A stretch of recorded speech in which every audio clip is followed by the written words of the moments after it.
carefully, so no one can be expected to remember all those details.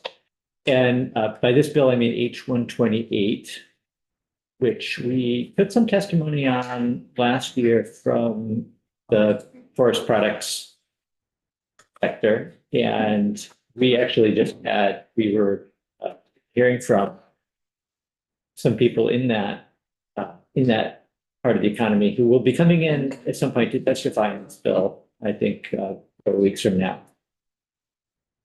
There's a lot in this bill, and it covers parts of statute that we don't normally deal with, although they are ag related and they're forestry related. So I don't know what the best way to ask you to use your time, Ellen.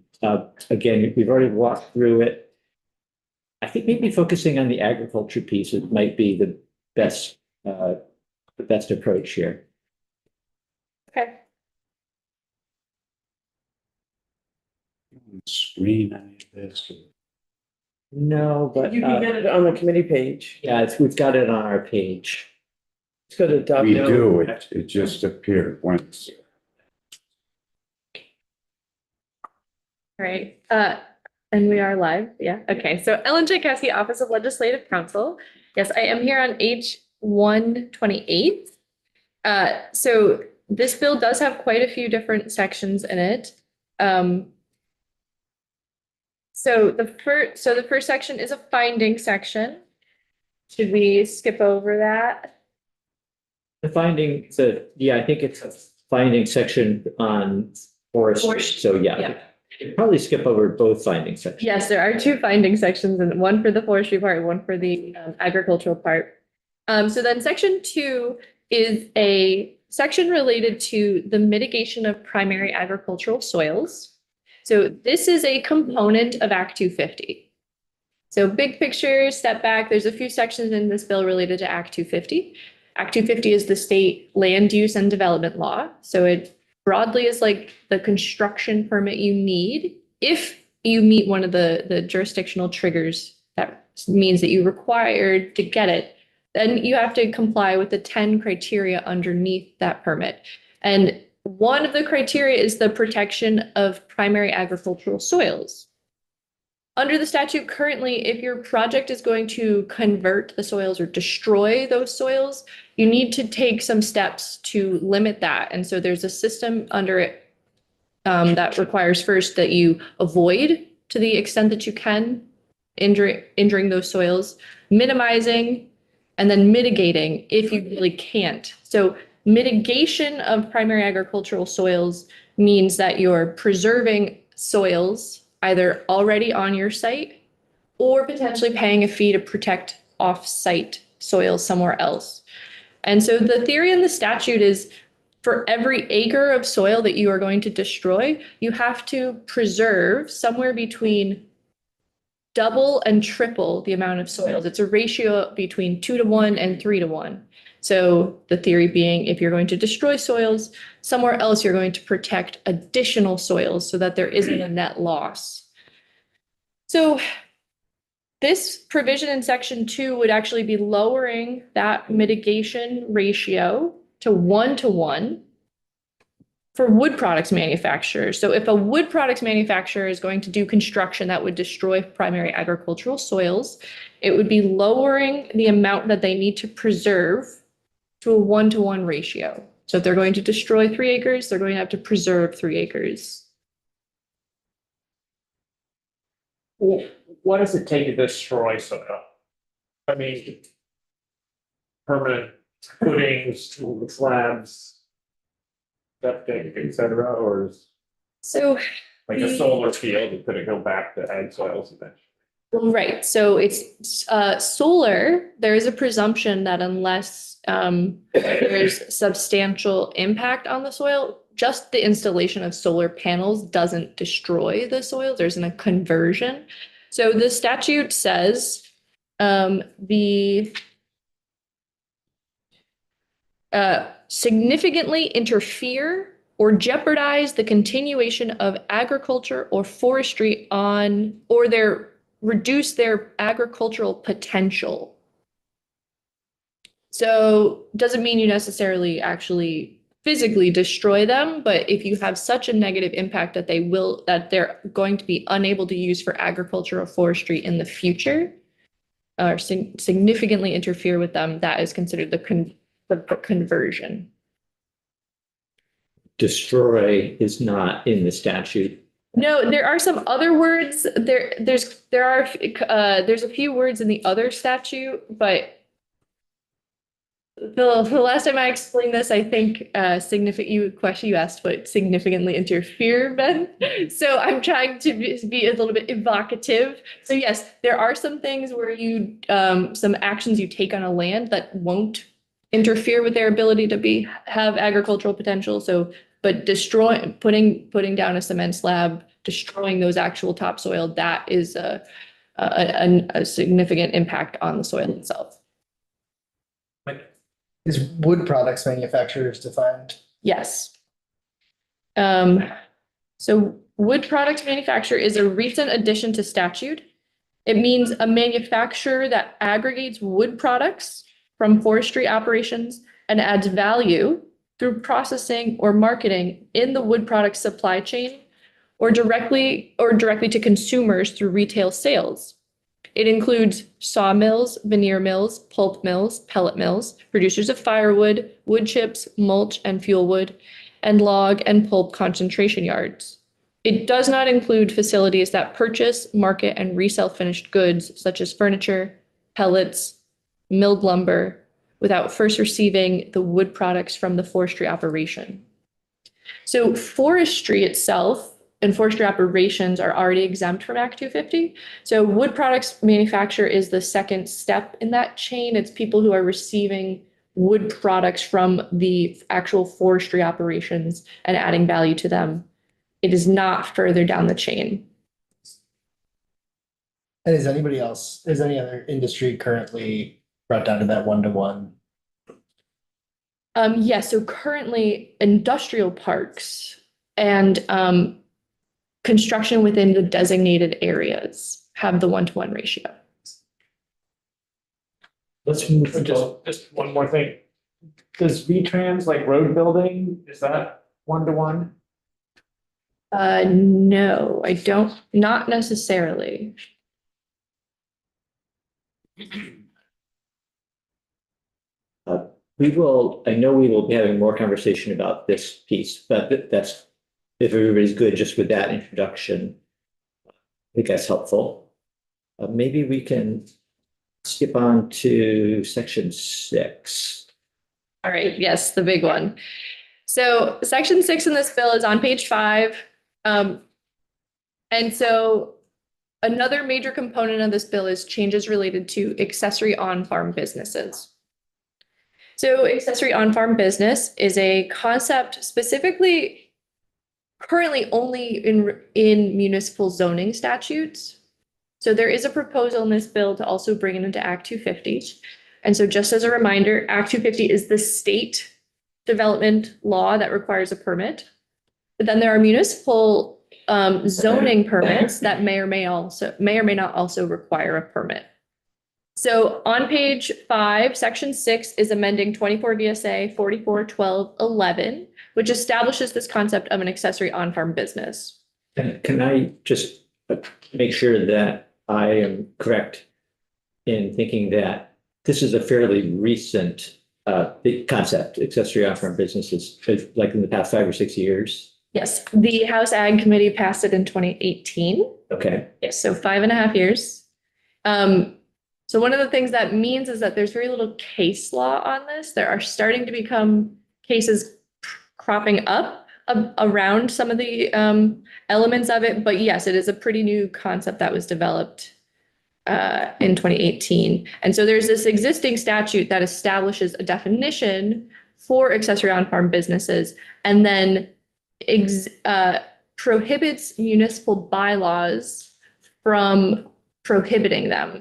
So it puts a limitation on towns saying that they can't prohibit accessory on-farm businesses in their zoning.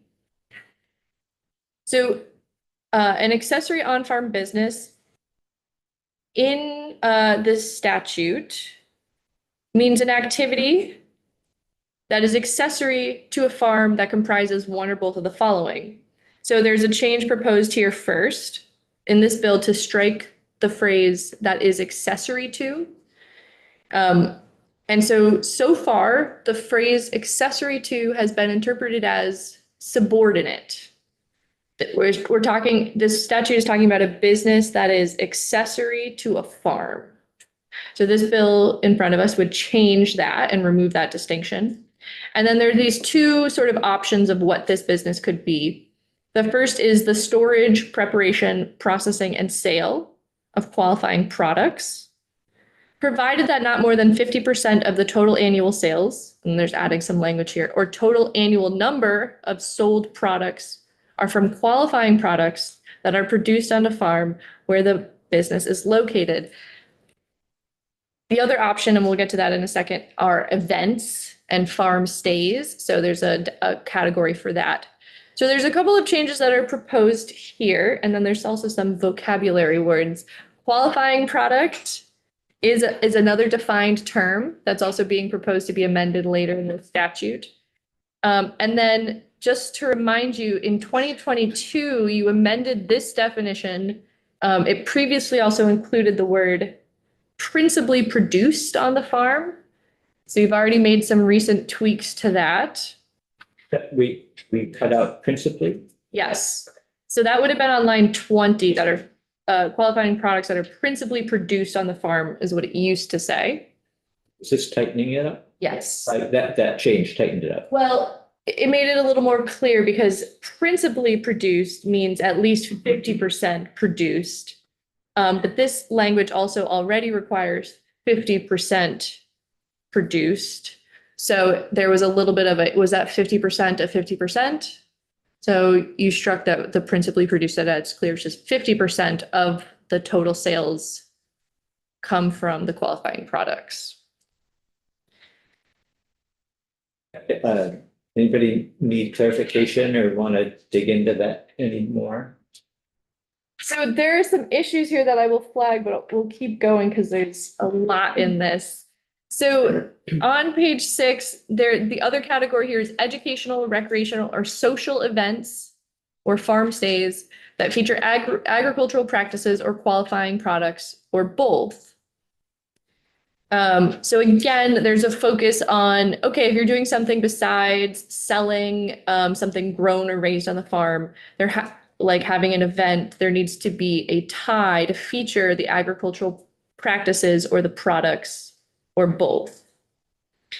So there's some language struck on page 6, but all of that language is actually just moved down farther in the page. So it's not being removed, it's just being reorganized. And then there's a definition of aggregator of farm products being added. So that means a person who buys or collates qualifying products directly from the farm that grows or produces them and sells or distributes those qualifying products to an accessory on-farm business. And then this language, educational, recreational, or social events may include tours of the farm, farm stays, tastings and meals featuring qualifying products, and classes or exhibits in the preparation, processing, or harvesting of qualifying products. Then there's a definition of farm, which is a parcel devoted primarily to farming and subject to the RAPS, so that is important. And then there's additional changes on page 7. So again, there's a definition being added for farm stay, but again, that was language that was on the prior page. So that's a paid overnight guest accommodation on the farm for a purpose of participating in educational, recreational, or social activities on the farm. A farm may include the option for guests to participate in those activities. I do just want to flag that now the definition of farm stay and these definitions reference each other, which is a little circular to me. There's a couple places in this bill where there's circular definitions. So I'll just flag before I finish that I'm not sure some of the language in this bill actually works. So as you work on this bill, thinking about what your intent is and what you're trying to do will be important, and I can draft language to reflect that. some of the choices that were made in this language are a little bit confusing. So I think there are ways you could make it more clear. Was the intent here, as far as you understand it, for this section anyway, to clarify or to clean up the language rather than to expand the definition or to be more inclusive? For farm stay or for, Well, yes. because I don't think farm stay is being expanded in any way. They're just moving it. So I think that's a little bit of a style choice. I don't think you need to move it, but you can. Broadly, this language is making it more, expanding what types of activities would qualify under accessory on farm business. And then the next section is providing an exemption from Act 250 for those businesses. And when you say broadly, it's expanding to, can you give some examples? Sure. So I didn't get to fully everything, but there's already a reference to aggregator. And so that's a new concept here, which is previously this concept really has focused on at least 50% of any of the products having come from that farm itself. This is now allowing there to be aggregators of farm products who are people who collect crops and products from multiple farms and then sell or distribute them to other farm businesses. So that is something that qualifies as an accessory on farm business. So that's different. And then there's also language being added that allows, currently the definition of qualifying product is something that is grown or raised on the farm, but it's adding merchandise as something that qualifies as a qualifying product. So like a farm t-shirt? Yep. Okay. Yep. So that's being added. Those things are not currently prohibited under the statute, merchandise, but it would allow them to be more than 50% of the sales now, so that the primary sales could come from merchandise. Be included in that 50%. Well, it could be 50% or more come from non-crops or product. Yeah. Right, okay. I know Jed is being patient, but I'm gonna ask one more question. In terms of events slash education slash farm stays, is there anything clearly being added that's not currently envisioned? No, the only thing that's added is actually down on line 18. There is a sentence on page 7. There's a sentence that's being added to this. I think it's one of the only new sentences here, which is a farm that is exclusively serving as an event location is not featuring agricultural practices or qualifying products. So that I do think is clarifying language. That's a new sentence that hasn't been there before. I think it was implicit, but otherwise, I don't think the events portion is really changing. Okay. Representative Lipsky. Thank you, Ellen. I remember last year we had this, maybe came up under the term of, you see this aggregator on line 10. The example of Pennsylvania peaches maybe coming from an Amish farm, but add a lot to diversity and access. Would they be part of the aggregator if they came from a farm, let's say in the mid-Atlantic like Pennsylvania?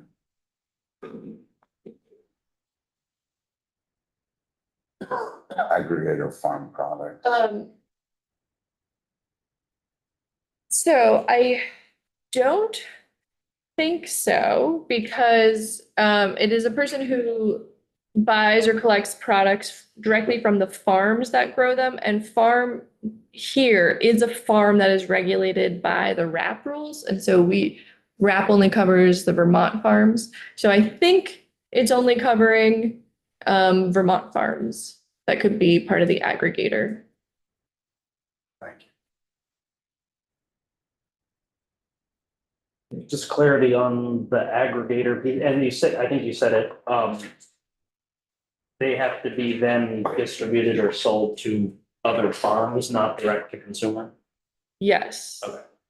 Yes. But sourced from an aggregator by a farm for their on-farm business would not count for the 50% threshold of that. No, they would count towards the 50%. Yeah, so it's eliminating the distinction about 50% having to come from that farm itself. Because 50% can come from an aggregator. Yeah. So that brings us to that. So at the bottom of page 7 into page 8 is this conversation about what is a qualified product. And so what is the 50% of the product being sold or prepared on the farm? So it's changing the definition at the bottom of page 7. Qualifying product means a product grown or produced on the farm where the accessory on-farm business is located, or purchased directly from another farm or an aggregator of farm products. That is, and then this is the existing list. So it's the things I think you traditionally think of: agricultural, horticultural, viticultural, dairy commodity, maple syrup, livestock, fish, poultry, bees, orchard, fiber crops, commodity otherwise grown or raised on a farm, a product manufactured on one or more farms from commodities wholly grown or raised on one or more farms. So that was already built into the statute, so it doesn't have to be wholly from that farm. But then here's the new language: a product that names, describes, or promotes the farm or accessory on-farm business, including merchandise or apparel that feature the farm or an accessory on-farm business. So going back to the initial definition, so an accessory on-farm business is an activity that can be the storage, preparation, processing, and sale of qualifying products, provided that more than 50% of sales come from qualifying products. So more than 50% of sales can come from the merchandise. So that is a pretty distinct change here. And then also combining that with removing the word accessory from the definition, it no longer has to be subordinate to the farm. So as long as the farm still meets the wrap definition, the sale of merchandise on the farm can exceed sales of the farm itself and any other products. And then I did have one other, well, there's a couple of grammar notes in here that I think just don't even line up. Specifically in qualifying product, back in the definition, it says qualified products that are produced on the farm where the business is located, but qualifying product is being defined as products from an aggregator. So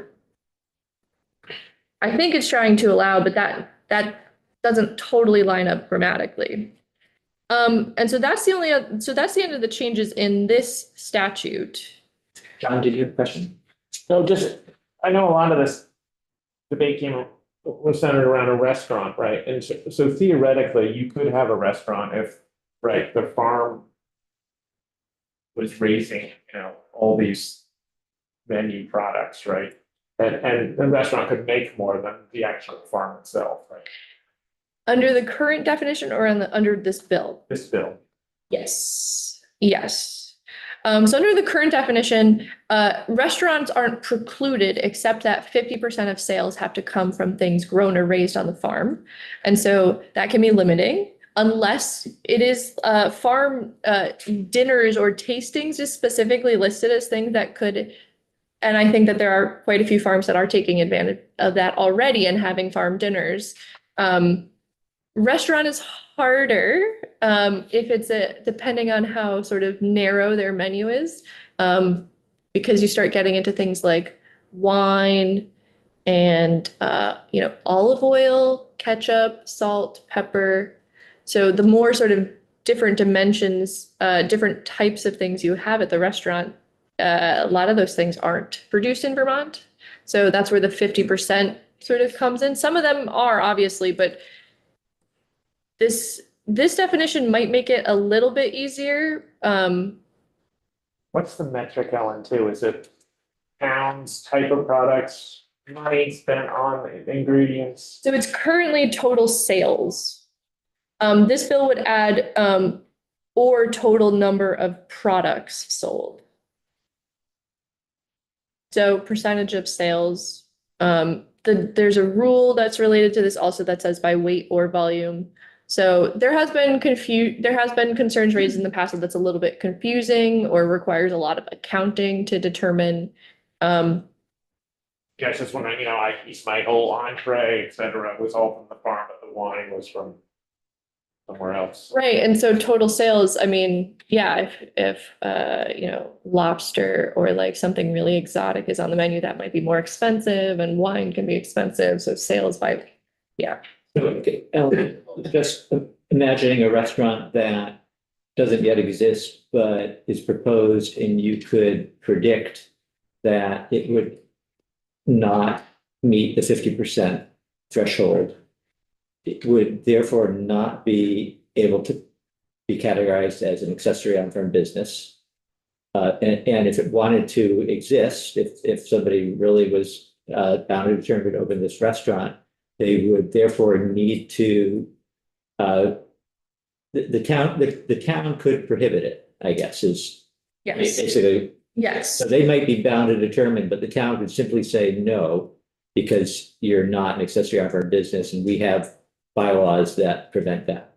yes. Right. It seems to me though that the most important change for the restaurant example is removing the subordinate to the farm piece. Yes, there's that too. Yep. So for a restaurant could, set up, know that we're gonna be over 50% of sales. But because the restaurant makes more money than the farm, couldn't currently operate, but now under this could. So I understand that removing the word subordinate would make that possible, but is there still the 50% challenge to overcome? Yes. 50% of the restaurant's sales would have to be qualifying products in order to be, but it would the restaurant could now make far more than the farm on which it's located and still be accessory. Yeah, good, thank you. So, so the next section is still on this topic. It's making a couple of changes to Act 250 related to accessory on-farm businesses. So as I already sort of, I think, teased, it's establishing an exemption for accessory on-farm businesses.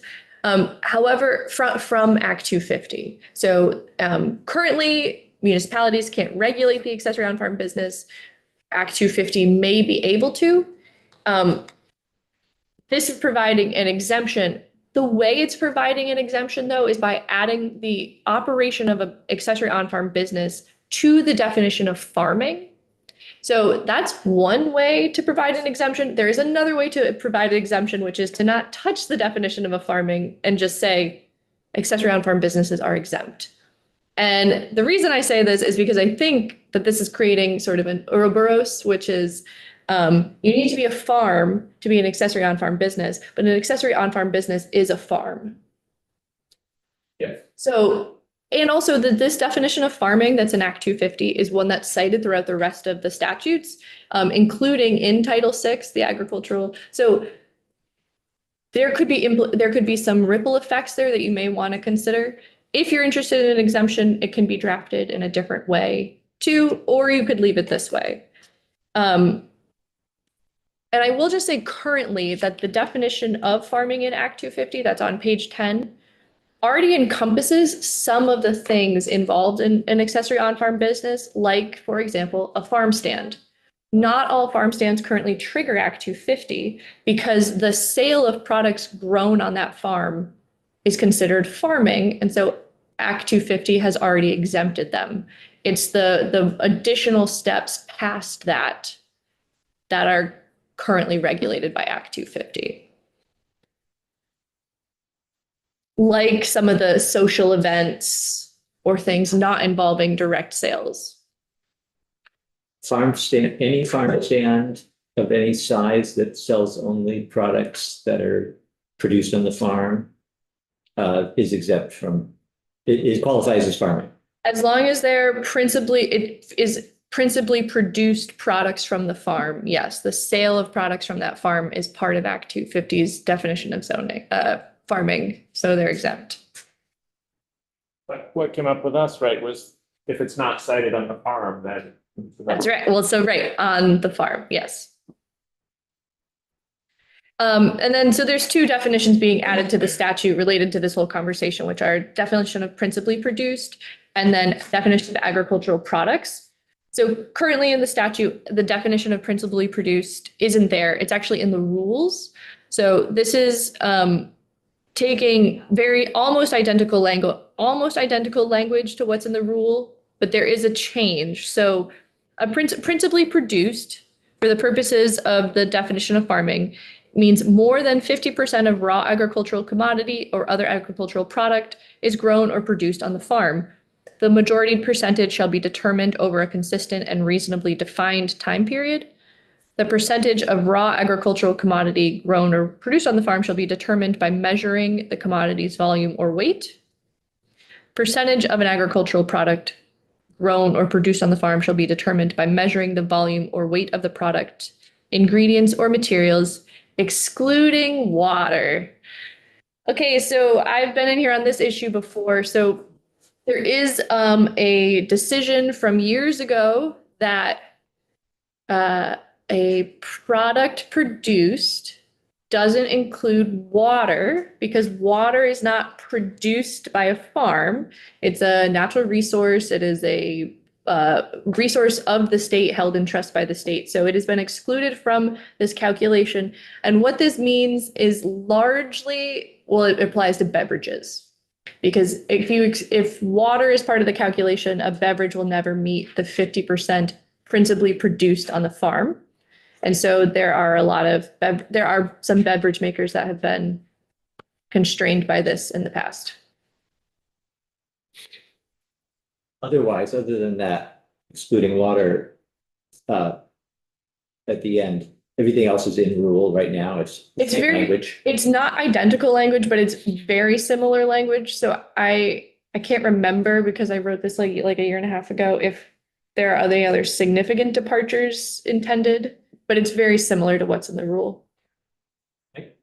So just to be clear, it doesn't exclude all beverages though, right? It exclude like wine or cider is pressed from. Yes. Okay. So yeah, so So it's come up with distilleries, yep. And